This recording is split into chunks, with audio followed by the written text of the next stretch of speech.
우리 다윗의 시편은 이 과거의 인생의 어느 대목에서 이 절절하게 이 체험한 사실에 기반을 두고 쓴 것입니다. 우리는 다윗이 어떤 경험을 했는지 정확하게 알 수는 없지만 성경에 기록된 다윗의 일생과 관련해서 이 추측해 볼 수 있는 많은 내용들이 있는데요. 먼저 이 다윗은 살아오면서 자신의 심정을 사람에게 털어놓을 수 없다라는 것을 깨달았던 것 같습니다. 잘 아는 것처럼 그 다윗은 시골 고향집에 여덟 형제들은 이 다윗을 별로 좋아하지 않았는데요. 바로 사무엘 선지자가 자기들에게 기름을 붓지 않고 막내인 다윗에게 그 기름을 부어서 이 왕을 삼았기 때문이었죠. 에서처럼 이 동생이 자신들에게 돌아올 수 있었던 이 왕권을 빼앗아갔다라고 생각했기 때문입니다. 그래서 사무엘상 17장에서 보면 이 다윗이 전쟁터에 나타나 이 골리앗을 물리치겠다고 했을 때 형제들은 노골적으로 다윗에 대한 불만을 터뜨립니다. 특히 장자 엘리압은 우리 집안에서 왕이 된다면 내가 되어야 할 텐데 막내가 가져간 것을 못내 아까워하면서 이 박탈감을 느끼고 있었죠. 그래서 전쟁터까지 와서 잘난 척한다고 화를 내면서 이 평소 가지고 있던 나쁜 감정을 이 성냄으로 표현하게 됩니다. 사무엘상 17장 28절에 보면 이런 내용이 있습니다. 큰형 엘리압이 다윗이 사람들에게 하는 말을 들은지라 그가 다윗에게 노를 바라여 이르되 내가 어찌하여 이리로 내려왔느냐 들에 있는 양들을 누구에게 맡겼느냐 나는 내 교만과 내 마음의 완악함을 아노니 내가 전쟁을 구경하러 왔도다 이렇게 말하고 있습니다. 다윗은 왕의 사이가 되어서도 왕궁에 들어간 뒤에도 심중에 있는 말을 할 대상을 찾을 수 없었는데요.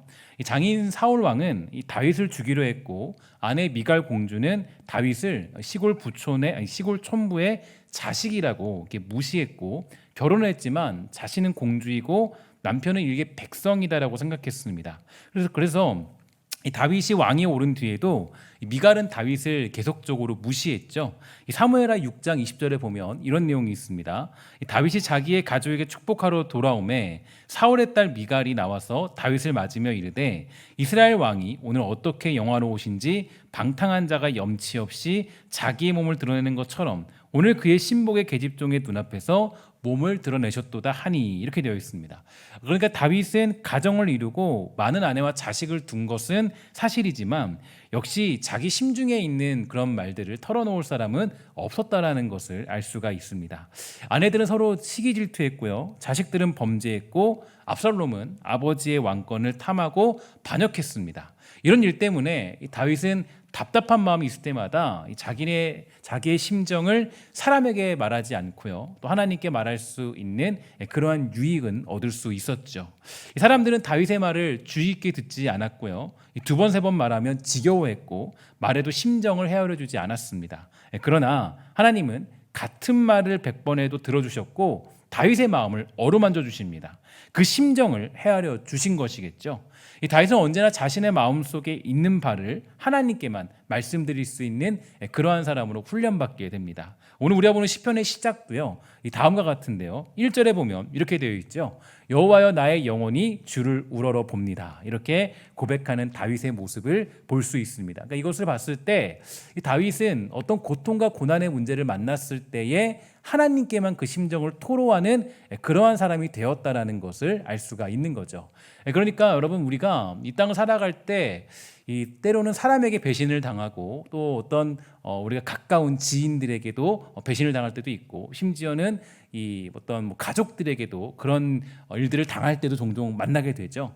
그런 것이 꼭 우리에게는 어떻게 보면은 힘들고 어려운 일이기도 하지만 그러나 그런 것들이 꼭 우리에게 불이익으로 찾아오는 것은 아닌 것 같아요. 다윗을 봤을 때 다윗은 정말 사람이 주변에 없었습니다. 왜냐하면 물론 그와 함께하는 용사들은 있긴 있었지만 그러나 그가 정말 심정을 털어놓고 자기를 이해해 줄 만한 사람은 그 주변에 존재하지 않았기 때문에 사실 그런 사람이 없었음으로 말미암아 다윗은 하나님을 의지하고 하나님을 바라보는 그러한 자리에 갈 수가 있었던 거죠. 그러니까 여러분 우리가 하나님은 우리를 향해서 어떻게 보면은 정말 이 많은 일을 행하시는 것 같아요. 그게 우리가 봤을 때는 야, 이건 정말 아닌데라는 생각이 들지만 우리 하나님은 또 그걸 통해서 우리를 키워내시고 만들어 가시는 하나님의 그런 놀라운 능력이 있거든요. 그러니까 이게 하나님은 택한 자를 도저히 버리지 않으시고 그런 자리로 인도하는 것을 볼 수 있습니다. 그래서 이 고통을 만났을 때 다윗은 그 인생의 경험과 또 인생의 어떤 그런 순간들을 통해서 이 체득되었던 신앙의 모습을 통하여서 하나님을 바라보는 그러한 자리로 가게 되죠. 그리고 하나님을 의지하면서 그 고통을 호소하고 있습니다. 그래서 오늘 시편을 가리켜서 많은 사람들이 원수들의 핍박으로 인하여 고난 중에 하나님께 구원을 호소하는 비탄시다라고 정의하지만 사실 이 본시는 이 비탄의 요소보다는 이 대적들에 의해서 고난을 받는 중에도 여호와 하나님을 경외하는 그런 시편, 그리고 그 하나님의 도에 순종하고자 하는 시인의 결의가 두드러지게 나타나는 지혜시적인 성격이 강한 시편입니다. 즉 그래서 이 본시에는 자신에게 임한 고난을 계기로 이 자기 자신을 돌아보면서 지난 날에 지은 죄까지도 자복하는 등 이 더욱 경건에 힘쓰는 다윗의 모습을 우리는 살펴볼 수가 있다라는 거죠. 저는 이러한 다윗의 모습을 통해서 굉장히 중요한 사실을 한 가지 강력하게 깨달을 수 있었는데요. 이 고통과 고난을 만나는 자세, 곤란한 상황을 만났을 때 우리는 어떻게 반응하고 있는지가 매우 중요하다라는 것입니다. 인생을 살아가다 보면 여러 가지 파도를 만나고 여러 가지 상황과 어떤 말도 안 되는 일들을 우리가 경험할 때도 있게 되죠. 그러나 그때 중요한 것은 우리가 어떻게 그 문제에 대해서 반응하는지가 더 중요합니다. 누구든지 인생에서 어려운 일, 고난과 고통의 문제, 어떤 배신의 일들, 수많은 것들이 우리에게 찾아오는 것을 우리는 멈출 수 없어요. 그러니까 아무리 예수를 믿어도 고통은 찾아오죠. 잦은 파도는 찾아오고 강력한 파도도 찾아올 때가 분명히 있습니다.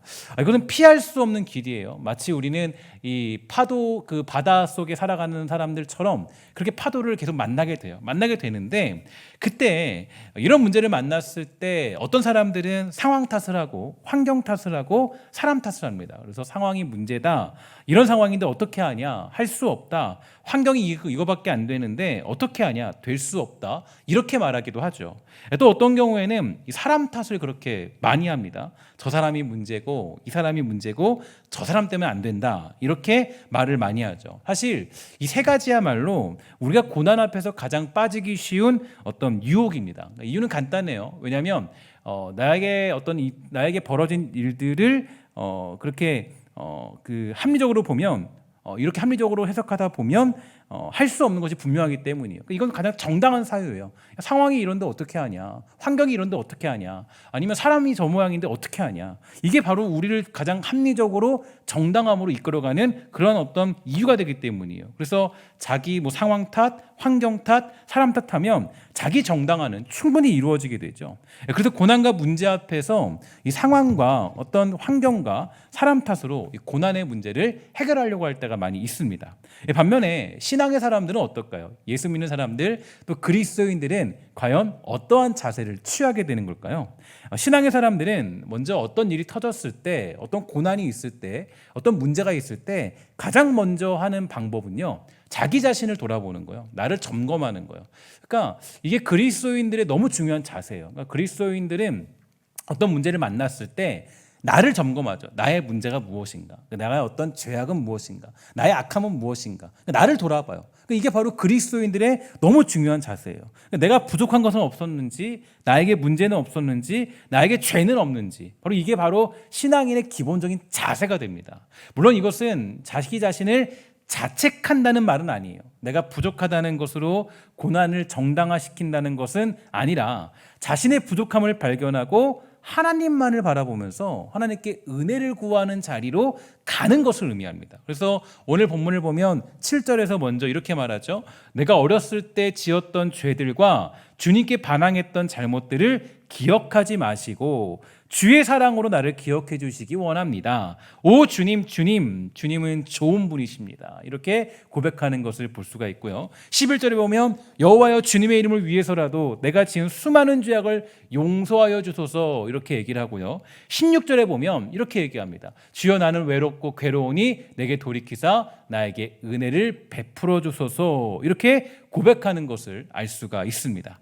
이처럼 다윗은 이 다가오는 고난 속에서 이 자신의 죄를 고백하죠. 그러니까 자기 문제를 살펴본다는 겁니다. 하나님께 전적인 은혜만을 구하고 있다는 거예요.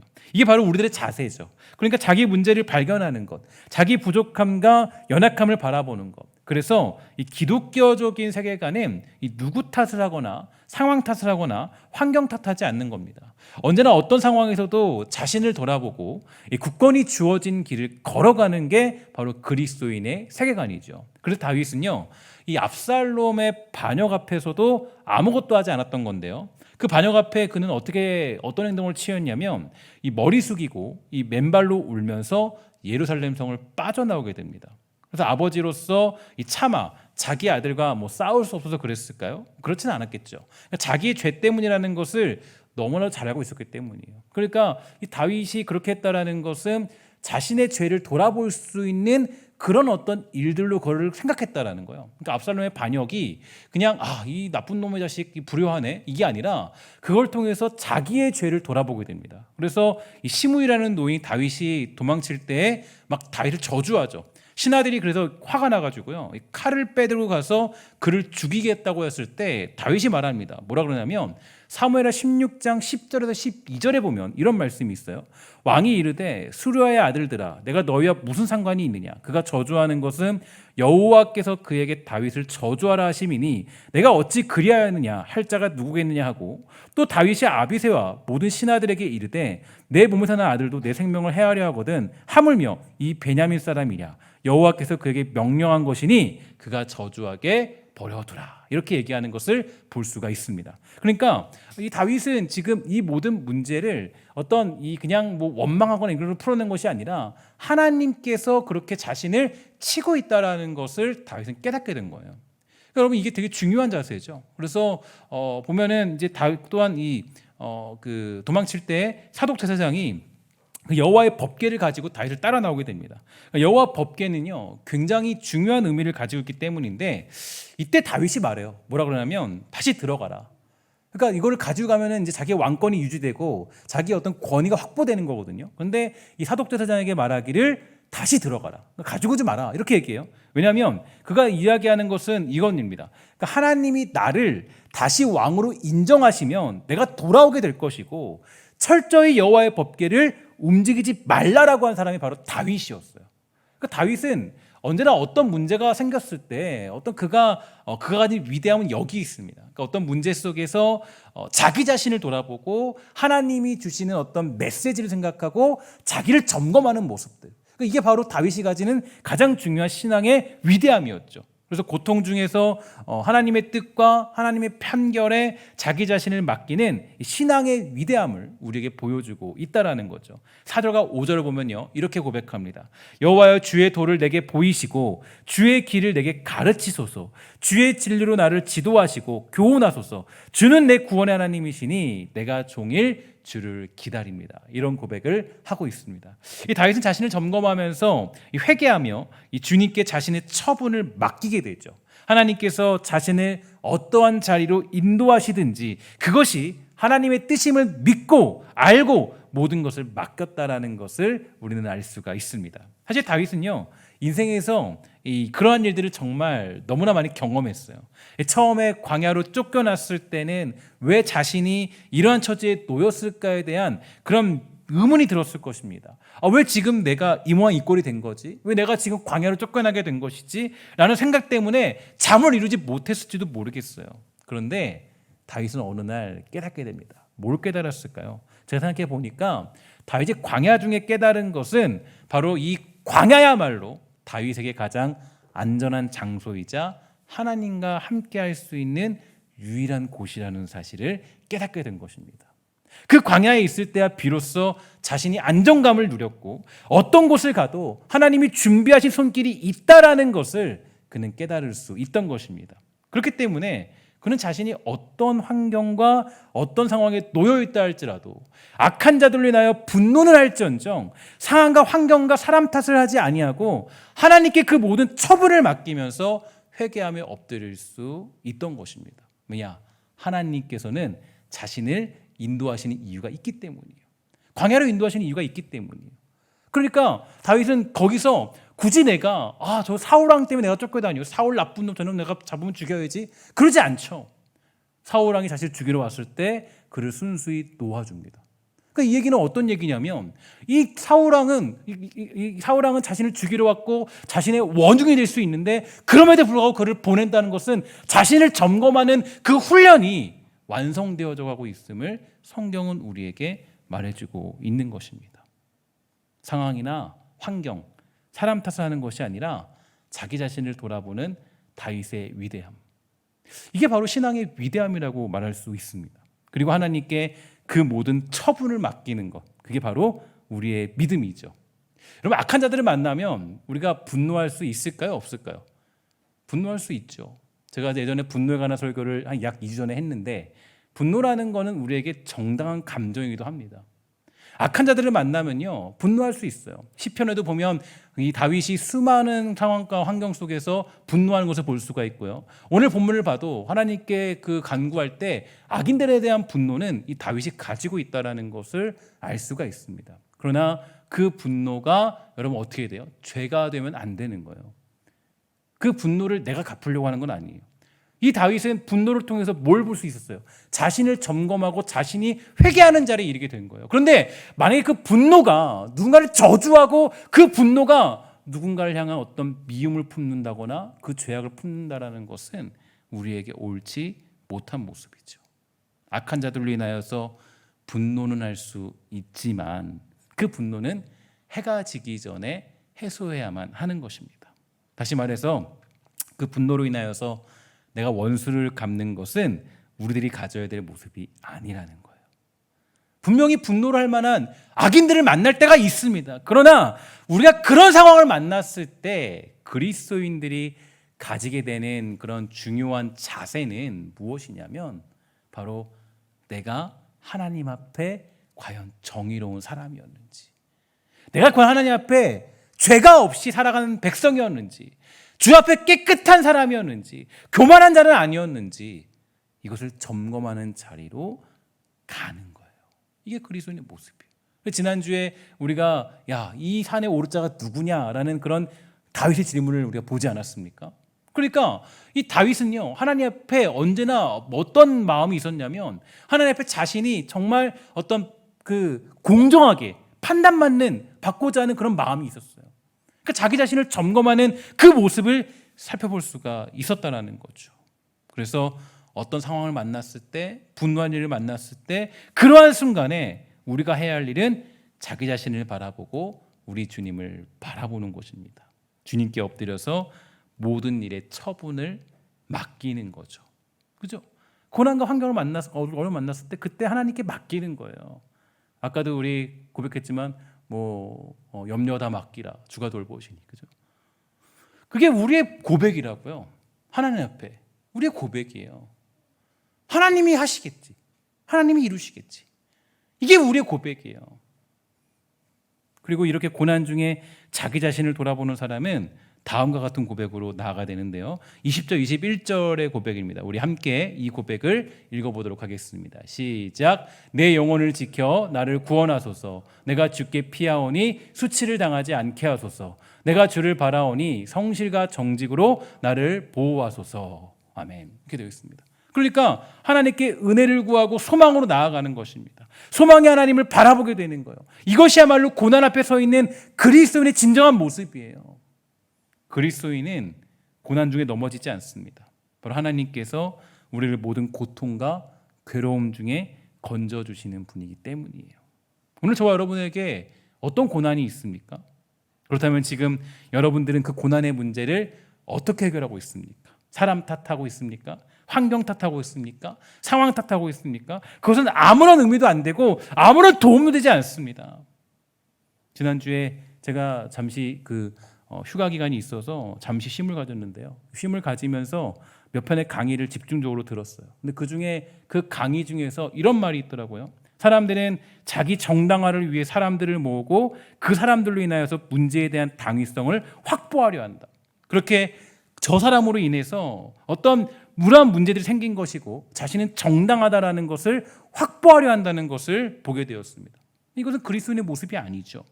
그리스도인은 하나님 앞에 자기 자신을 벗겨놓는 거예요. 하나님, 저 사람이 죄인입니다, 이 얘기를 하고자 해서 하나님께 기도하는 것이 아니라 하나님 앞에 자기 자신을 벗겨놓는 거라고요. 이게 우리 그리스도인의 자세예요. 어떤 문제를 만났을 때, 나라에 대한 문제를 만났을 때, 사회에 대한 문제를 만났을 때, 가정에 대한 문제를 만났을 때, 관계에 대한 문제를 만났을 때, 어떤 고난과 아픔과 고통이 찾아왔을 때 그 모든 것들 속에서 하나님 앞에 자기 자신을 벗겨놓는 거예요. 발가벗기는 거예요. 내가 혹시라도 하나님 앞에 부끄러운 일은 없었는지, 내가 하나님 앞에 정말 부끄러운 모습은 없었는지 하나님이 나를 판단해 주십시오. 그래서 보면 제가 이 시편을 묵상하면 느끼는 건요, 언제나 그래요. 하나님이 저를 판단해 주세요. 이게 고백이 되게 자주 나와요. 그리고 제가 요즘에 이제 오늘 내내 또 요즘에 이제 우리가 출애굽기나 민수기나 이런 것도 보면요, 이 모세가 보면 그런 얘기 정말 많이 해요. 하나님이 판단해 주세요. 이 얘기 정말 무서운 얘기거든요. 왜 무섭냐면 모세가 하나님 앞에 자기 자신을 벌거벗겨 놓는 거예요. 그러니까 이런 일에 대해서 하나님이 판단해 주세요. 하나님이. 그래서 지난주에 본 것 같이 고라 일당들이 이렇게 수월에 가게 된 이유가 어디냐면, 그거는 뭐 다른 이유가 아니에요. 하나님이 판단했을 때 모세가 얘기하잖아요. 저와 저 사람들을 함께 하나님 판단해 주세요. 그리고 하나님이 그 일을 행해 주십시오. 그러니까 어떤 문제가 터졌을 때 이 모세나 다윗이나 이런 사람들의 특징은 어디에 있냐면 하나님 앞에 자기 자신을 벌거벗고 놓는 거예요. 이게 그리스도인의 자세라는 거죠. 예수 믿는 사람의 자세. 하나님 앞에 나의 문제는 없는지, 내가 저지른 죄의 문제는 없는지, 부족함은 없었는지 점검하는 것입니다. 그래서 오늘 이 시편 25편의 내용을 보면서요, 이 다윗의 그 고백이 참 많이 와닿았습니다. 다윗은요, 지금 이 문제 속에서 뭐 다른 것들을 강구하지 않아요. 제발 저 사람들 죽여주세요, 이게 아니에요. 이거 그리스도인의 모습 아니에요. 뭐라고 얘기해요? 주님, 이 문제가 생겨난 이유는 혹시 나의 죄 때문에 아닙니까? 이전에 내가 벌였던 죄 때문에 이 문제가 벌어진 거 아닐까요? 하나님, 확인해 주세요. 점검해 주세요. 하나님, 혹시라도 이 문제가 내가 지금 하나님 앞에 깨끗하지 못하기 때문에 벌어진 문제는 아닙니까? 하나님 앞에 엎드려서 울며 회개하는 다윗의 모습을 저는 집중적으로 살펴볼 수가 있었습니다. 이게 바로 그리스도인들이 가지는 아주 중요한 세계관이고 가져야 될 모습이 되는 거예요. 사랑하는 여러분, 우리는 어떻습니까? 우리는 하나님 앞에 모든 문제에 답이 있음을 믿고 고백하는 기도의 사람들입니다. 특히 금요기도를 통하여서 기도하는 백성들은 하나님만이 우리의 답이시고, 하나님만이 우리의 기도를 들으시고, 하나님만이 우리의 기도에 응답하신다는 것을 믿고 고백하는 사람들이기 때문에 이 금요일 날 나와 기도하는 사람들인 줄 믿습니다. 그러면 우리가 하나님께 해야 될 것은 어떤 거냐면, 하나님께 모든 처분을 맡기고 자기 자신이 깨끗해지는 거예요. 그러니까 우리가 보통 생각하는 건 제일 쉬운 건요, 누군가의 문제를 발견하는 거예요. 여러분, 지금 여러분들 저를 보시면 아마 딱 보시면 여러 가지 문제점을 찾아낼 수 있을 거예요. 목사님이 넥타이가 좀 삐뚤어진 것 같은데, 아니면 목사님 넥타이랑, 제가 지금 보니까 넥타이랑 지금 이 셔츠랑 별로 이게 매칭이 잘 안 되는 것 같아요. 왜냐하면 회색이고 또 이게 줄무늬인데 잘 맞지가 않는, 제가 지금 영상을 보니까 좀 보이는 게 좀 잘 안 어울리는 것 같아요. 아마 그럴 수 있을 거예요. 목사님 좀 파란색과 이 색깔은 좀 안 어울리는데요. 여기 사실 하얀색 와이셔츠가 제일 잘 어울리죠. 근데 나름대로 저는 코디를 하고 입고 나온 건데 그러니까 별로 이렇게 마음에 안 들 수 있어요. 목사님 머리가 좀 이상해요. 그럴 수 있어요. 저는 제일 잘 안 보이는데 실제 이게 영상으로 보면은 이쪽 머리인가 이쪽 한쪽 머리가 살짝 튀쳐나왔어요. 언젠가는 보면은 이렇게 갑자기 뒷머리가 이렇게 튀어 나왔더라고요. 그 저는 잘 안 보이는데, 그죠? 안 보이는데 보는 사람들은 정말 잘 보일 거예요. 제가 그래서 사실 요즘에 온라인 예배를 드리면서 제일 신경 쓰이는 게, 나름대로 전 신경 쓰고 나오는 거예요. 근데 제가 싱글솔 나오고 나름대로 뭐 이렇게 왁스도 바르고 나름 나오는데 이상해요. 여기 올라오면 제가 살짝 이렇게 뭔가 여기가 살짝 삐뚤어진 것 같은데 이렇게 계속 만지고. 여러분들 얼마나 잘 보일까요? 잘 보일까요? 사실 여러분 그래요. 어떤 문제가 생겼을 때 어떤 고난의 어려움이나 어떤 문제가 생겼을 때 제일 그 문제를 쉽게 해결하는 방법은 탓을 돌리는 거예요. 저 사람 때문에, 저것 때문에. 저 사람 때문에 안 돼. 야, 저것 때문에 안 된다. 야, 이 문제 때문에 안 되네. 이것처럼 쉬운 게 없어요. 제일 쉬운 거죠. 그죠? 제일 쉬운 거예요. 근데 거기서 이겨내는 사람은 누구예요? 그 상황 속에 이겨내는 사람들은 자기 자신을 점검하는 사람들이에요. 나를 돌아볼 줄 아는 사람들. 나의 부족함을 볼 수 있는 사람들. 그 사람들이 뭐 할 수 있는 거예요? 그 사람들이 바로 하나님의 역사를 경험하고 볼 수 있게 되는 거예요. 그래서 저는 다윗이나 모세가 물론 그들이 인간적으로 어떤 그런 잘남 때문에 하나님이 그들을 부르신 것은 아니라고 생각합니다. 그런데 다윗이나 모세를 제가 요즘에 아주 집중적으로 보고 있잖아요. 시편은 다 다윗이 거의 대부분 다윗이에요. 그러니까 이 금요일마다 다윗 이야기를 늘 봐야 돼요. 다윗 이야기를 안 보면요 이 시편이 해석이 안 돼요. 그래서 제가 요즘에 민수기 하는데 또 하필이면 출애굽기예요. 요즘에 묵상이 출애굽기 보면서 민수기 보면서 느끼는 게 하나 있어요. 다윗과 모세의 공통점이 있는데 어떤 공통점이냐면 이들의 공통점은 뭐 잘난 게 아니에요. 어떤 공통점, 왜 하나님이 이들을 좋아했느냐 보니까요. 자기 자신을 점검하고 하나님께 판결을 맡기는 그런 믿음이 있더라고요. 판결을 맡기는 믿음. 그리고 누구 탓 안 해요. 환경 탓 안 해요. 하나님 해결해 주세요. 하나님이 일해 주세요. 하나님이 역사해 주세요. 저는 그냥 하나님이 시키는 대로 감당하겠습니다. 하나님이 저를 죽이시면 죽는 거고 저들을 죽이시면 하나님이 행하시는 거고. 그러니까 여러분 이 시편 25편에서 볼 수 있는 내용 중에 가장 중요한 건 다윗이 계속 얘기하잖아요. 하나님 제 죄악을 감춰주시고 그죠? 저의 죄를 용서해 주시고 주님께 앞에 회개합니다. 아니 이게 여러분 가능하냐고요. 지금 현재 상황은 자신이 아주 곤란한 상황을 당할 때인데 이때 편한 건 뭐예요? 하나님 저들을 멸해 주시고 갚아 주시고 저들에게 망하게 해 주시고 이게 워낙 할 수 있는 기도잖아요. 근데 다윗이 하는 기도는 달라요. 물론 표면적으로 봤을 때는 그들에게 저주를 내려달라고 하지만 그러나 중심적인 내용을 봤을 때는 자기 자신조차도 그 심판대 앞에 세우는 다윗의 모습을 살펴볼 수가 있는 거예요. 그게 바로 다윗의 강점이라고. 강점. 그리스도의 강점은 여기 있습니다. 예수 믿는 사람의 강점은요 다른 사람의 어떤 티눈을 보는 게 아니에요. 그죠? 자기 눈에 들보는 보지 못하면서 티눈을 보고. 그거 우리들의 가치관 아니죠.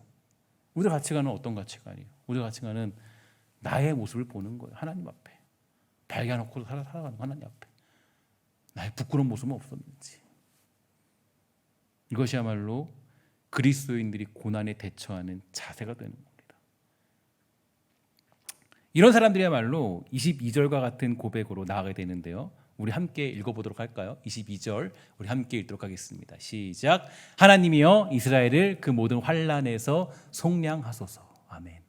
하나님께 모든 처분을 맡기고 하나님께 답을 구하는 거예요. 믿음의 사람들의 모습입니다. 결국은 답은 하나님께 있으니까 하나님이 행하십시오. 하나님이 일하십시오. 하나님이. 저는 깨끗하게 주 앞에 정결하게 살아가겠습니다. 그래서 제가 가장 좋아하는 그런 이야기 중에 가장 중요한 게 신앙의 가장 표본 중에 하나가 나나 잘하자. 여러분 되게 중요한 주제예요. 제가 되게 좋아하는 주제인데 나나 잘하자. 우리는 보통 신경 쓰는 게 너 잘해라. 그렇죠? 너 좀 잘해. 이거잖아요. 보통 얘기하는 게. 너 잘해라. 근데 신앙은요 보니까요 이거예요. 나나 잘하자. 내가 잘하면 되는 거예요. 하나님 앞에. 우린 근데 요구하는 게 너가 잘해야지. 야 너가 잘해야지 잘 되지. 그거 아니죠. 나나 잘하자. 여러분 우리가 그런 신앙의 자세로 나아가는 겁니다. 사랑하는 여러분 우리는 지금 어떤 자리에 서 있습니까? 어떤 자리에 서 있죠? 제가 돌아오는 주일에도 말씀드리겠지만 9시 예배 때 설교하는 내용 중에 이스라엘 백성들을 보면요, 이스라엘 백성들은 특징이 있어요. 어떤 특징이냐면 그때 그 민수기 16장에 보면 고라자손 일당들이 다 죽어버리고 수월에 빠져버리고 그 다음에 벌어진 일들이 또 반역을 해요, 이스라엘 백성들이. 근데 거기서 보면요, 이렇게 합니다. 야, 고라 일당들이 죽은 건 모세와 아론 너네 탓이다. 너네들 때문이야. 모세, 아론 너 때문이야. 너 때문에 얘네들이 다 죽었어. 이렇게 원망을 해요. 사실 여러분, 하나님이 그 고라 일당들을 산채로 수월에 데려가신 이유는 어디 있을까요? 그때 여러분 같으면 어떻게 하실 거예요? 그런 일이 벌어지면 당연히 주님께 엎드려서 회개하면서 하나님, 저희가 잘못했습니다. 저의 죄악은 무엇인지 저의 죄악을 알게 하시고 우리의 죄악을 다 하나님 돌리지 마시고 용서해 주세요. 이렇게 하겠죠. 그게 보통 예수 믿는 사람들의 모습들이에요. 근데 그들은 그렇지 않아요. 어떻게 합니까? 야, 이 모든 문제는 아론 너 때문이다. 이 모든 문제는 모세 너 때문이다. 이렇게 얘기를 해요. 결국 거기서 14,700명이라는 사람들이 하나님 앞에 심판받아 죽게 되죠. 그래서 이런 다윗의 모습과 모세의 모습은 굉장히 중요합니다. 우리는 예수 믿는 사람으로서 어떤 자리에 있는지를 살펴보셔야 돼요. 혹시라도 우리가 어떤 문제를 만났을 때, 어려움을 당했을 때 그 모든 문제를 통해서 그것을 하나님의 메시지라고 깨닫고 거기서 나를 점검하는 사람인지, 아니면 상황과 환경과 사람 탓을 하면서 그 모든 문제를 다른 쪽으로 돌리는 사람인지, 여기에 그리스도인의 가치관이 달려져 있습니다. 저는 이 시간 기도한 여러분들 모두가 바로 그 가치관으로 하나님 앞에 자기 자신을 점검하는 사람으로 살아감으로 의롭고 정의롭게 정직하게 살아가는 주의 백성 다 되시기를 주의 이름으로 간절히 부탁을 드리겠습니다. 기도하도록 하겠습니다. 하나님 감사합니다. 이 땅을 살아갈 때 우리는 여러 가지 많은 문제와 고난과 어려움들을 만나게 됩니다. 그러한 때 우리는 하나님 어떤 반응을 보이고 있습니까? 사람 탓을 하며 환경 탓을 하며 누군가의 탓을 하며 그 모든 문제를 해석하고 있습니까? 아니면 자기 자신을 점검하고 하나님 앞에 회개하며 울며 엎드려 하나님 앞에 뜻을 구하고 은혜를 구하고 있습니까? 하나님, 우리는 후자의 사람이 되기를 소망합니다. 하나님 앞에 자기 자신을 점검하고 주의 도를 따르기를 소망하며 다시 하나님 앞에 깨끗하고 정결하게 살아가기를 원하는 사람으로 살아가는 믿음의 사람 다 될 수 있도록 주님 붙잡아 주시옵소서. 아버지의 은혜가 있기를 소망하오며 그 은혜를 내려올 줄 믿사오며 모든 말씀 예수님의 이름으로 간절히 기도합니다. 아멘.